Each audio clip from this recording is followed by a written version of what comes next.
শুখা পর্ব শেষ, আজকাল বিক্ষিপ্ত বৃষ্টির সম্ভাবনা। বজ্রবিদ্যুৎ সহ হালকা থেকে মাঝারি বৃষ্টির পূর্বাভাস। আজ দক্ষিণ চব্বিশ পরগনা, পূর্ব মেদিনীপুর সেখানে বৃষ্টির পূর্বাভাস রয়েছে। বৃষ্টির সম্ভাবনা পশ্চিম মেদিনীপুর, বাঁকুড়াতে। আগামীকাল বৃষ্টি নামতে পারে কলকাতাতে। বাকিটা জানবো আমার সহকর্মী কমলেশ চৌধুরীর কাছ থেকে। কমলেশ, কি পূর্বাভাস? দেখো, এতদিন তো মূলত উত্তর দিক থেকেই ঠান্ডা বাতাস আসছিল, কিন্তু এখন যেহেতু মৌসুম আস্তে আস্তে পরিবর্তন হচ্ছে, আমরা আস্তে আস্তে গ্রীষ্মের দিকে এগিয়ে যাচ্ছি। এবার বঙ্গোপসাগর থেকে জলীয় বাষ্প ঢোকা শুরু হয়ে গেল এবং এই দুই বিপরীতধর্মী বাতাসের সংঘর্ষে বিক্ষিপ্তভাবে বজ্রগর্ভ মেঘ সৃষ্টি হয়ে বৃষ্টি নামবে। আজ বিকেল থেকেই কিছু কিছু জায়গায় বৃষ্টি হবে এবং আগামীকাল কলকাতাতেও বৃষ্টির সম্ভাবনা রয়েছে। উত্তরবঙ্গের দার্জিলিং, জলপাইগুড়ি আর কালিম্পংও বৃষ্টি হতে পারে। তবে মূলত বিক্ষিপ্ত বৃষ্টি একটা জেলার সমস্ত জায়গায় বৃষ্টি পাবে এমন নয়, কিছু কিছু জায়গায় বৃষ্টি হবে। আজও হতে পারে, কালও বৃষ্টি হওয়ার সম্ভাবনা থাকবে এবং দিনে রাতে তাপমাত্রা যেরকম রয়েছে, মোটামুটি কলকাতার ক্ষেত্রে সর্বোচ্চ তাপমাত্রা 30 ডিগ্রির আশপাশে এবং সর্বনিম্ন তাপমাত্রা 21 ডিগ্রির আশপাশে থাকবে। শুভজিৎ, ধন্যবাদ কমলেশ।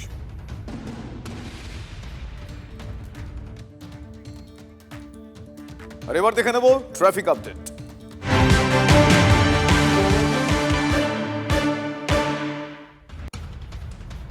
সকাল থেকে শহরের রাস্তায় যান চলাচল স্বাভাবিক। শহরে আজ কোনো বড় মিটিং মিছিল নেই। বিকেলে যুবভারতীতে খেলার কারণে যানজটের আশঙ্কা রয়েছে। বিকেল থেকে ইএম বাইপাসে যান চলাচল স্লথ হওয়ার আশঙ্কা। সুমন মহাপাত্র আমার সহকর্মী এই মুহূর্তে আমার সঙ্গে রয়েছেন। সুমন, সকাল থেকে যান চলাচল কিরকম?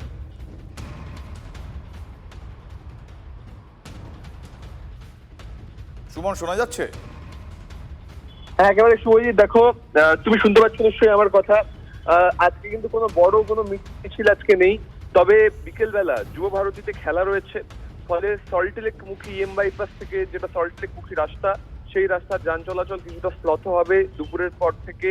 তবে কোনো রাজনৈতিক সমাবেশ বা মিটিং মিছিল আজকে নেই। এখন উত্তর থেকে দক্ষিণ তৎসহ মা ফ্লাইওভার, উড়ালপুলগুলোতে যান চলাচল স্বাভাবিক রয়েছে। শ্লথ গতিতে কোথাও গাড়ি চলছে না। তবে বিকেলের পর থেকে চিংড়িঘাটা এবং সল্টলেক স্টেডিয়াম সংলগ্ন যে এলাকা, সেখানে কিন্তু যান চলাচল কিছুটা শ্লথ হতে পারে। ধন্যবাদ সুমন।